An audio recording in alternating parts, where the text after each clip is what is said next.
Baik, Assalamualaikum warahmatullahi wabarakatuh. Perkenalkan, nama saya Ahmad Abel Fajriansyah, kelas 1 Ckom, NIM saya 14012500026. Di sini saya akan mempresentasikan dan menjelaskan eh, penerapan atau pengguna algoritma. Pengertian algoritma.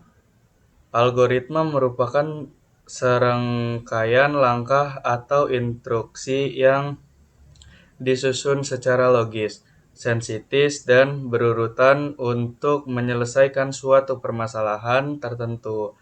Setiap langkah dalam algoritma harus jelas, tak ambigu, dan dapat dijalankan sehingga menghasilkan keluaran output yang sesuai dengan tujuan yang diinginkan.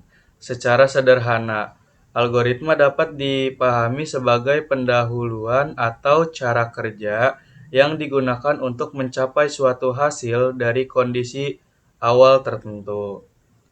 Oke, selanjutnya penyajian algoritma.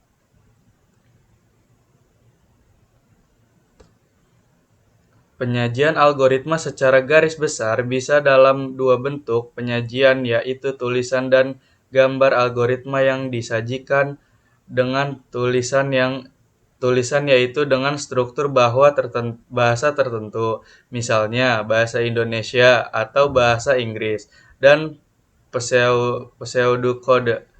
Pseudokode adalah kode yang mirip dengan kode pemrograman yang sebenarnya seperti Pascal atau C, sehingga lebih tepat digunakan untuk menggambarkan algoritma yang akan dikomunikasikan kepada pemrograman.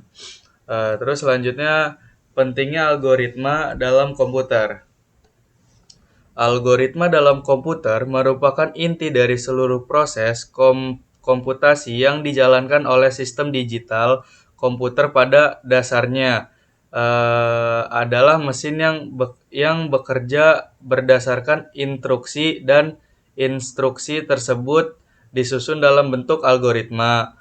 Algoritma mengatur bagaimana komputer menerima input, memproses data, serta menghasilkan output sesuai dengan tujuan yang diinginkan. Tanpa algoritma, komputer tidak akan mampu menjalankan perintah atau menyelesaikan suatu permasalahan. Selanjutnya, pentingnya algoritma dalam kehidupan sehari-hari dan komputer. Algoritma adalah langkah logis dan sistematis untuk menyelesaikan suatu masalah dalam kehidupan sehari-hari. Algoritma sangat penting karena membantu kita melakukan sesuatu dengan teratur, efisien, dan konsisten. Berikut penjelasannya. 1. Membantu menyelesaikan masalah secara struktur. 2. Menghemat waktu dan tenaga. 3. Mengurangi kesalahan. 4. Membantu pengambilan keputusan. 5. Digunakan dalam teknologi sehari-hari. Flowchart. Flowchart atau bagian alur adalah diagram yang menampilkan langkah-langkah dan keputusan untuk melakukan sebuah proses dari satu program. Setiap langkah digambarkan dalam bentuk diagram dan dihubungkan dengan garis atau arah panah. Flowchart berperan penting dalam memutuskan sebuah langkah atau fungsionalitas dari sebuah proyek pembuatan program yang melibatkan banyak orang sekaligus. Selain itu, dengan menggunakan bagian alur proses dari sebuah program akan lebih jelas, ringkas, dan mengurangi kemungkinan untuk salah penafsiran. Penggunaan flowchart dalam dunia programan juga merupakan cara yang bagus untuk menghubungkan antara kebutuhan teknis dan non-teknis. Dokumentasi studi kasus. Algoritma yang merupakan langkah-langkah penyelesaian masalah dalam dibedakan menjadi beberapa struktur dasar, yaitu struktur urut, sequence,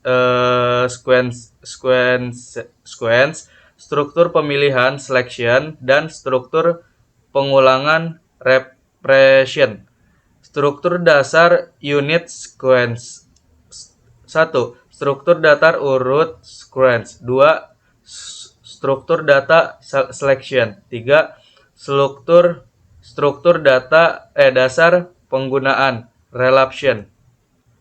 Contoh-contoh algoritma. Di sini ada 3 cara. Contoh-contohnya tuh ada cara menelpon, terus ada cara membuat kopi, terus ada cara mengisi surat.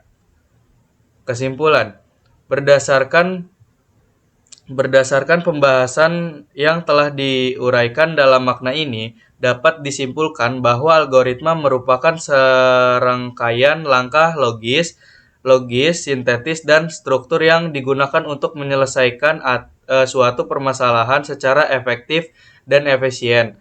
Algoritma menjadi fondasi penting dalam proses pemecahan masalah, baik yang dilakukan secara manual oleh manusia maupun yang dijalankan oleh sistem komputer. Setiap aktivitas yang memiliki urutan langkah yang jelas dan tujuan tertentu pada dasarnya merupakan bentuk penerapan algoritma. Oke, mungkin sekian dari presentasi saya. Kurang lebihnya mohon maaf. Assalamualaikum warahmatullahi wabarakatuh.